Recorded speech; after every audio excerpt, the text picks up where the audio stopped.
Naglalaban sila ng gagamba. Naglalaban kami ni Kuya ng gagamba.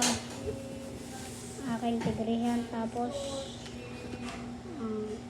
gagamba, tigrihan. Bag, itik. Sa kuya ko.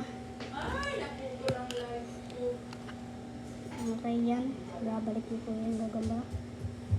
Yan siya. Okay. Okay. Ayan na, dalapitan na sila ang dalawa. Ayan na, dalawa na. Ubog! Tinuk na yung sapot.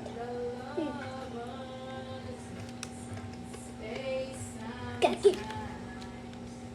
Ay, napipitik sa kuya ko kaya. Napipitik sa kanya. Bag. Ano ulam? Pang-gagamba niya, tumakbo. Kung beef. Sa kanya naman. Like kung beef. Ha? Uy! Okay, talo ko. Okay na yan, Lan. Pilipinas.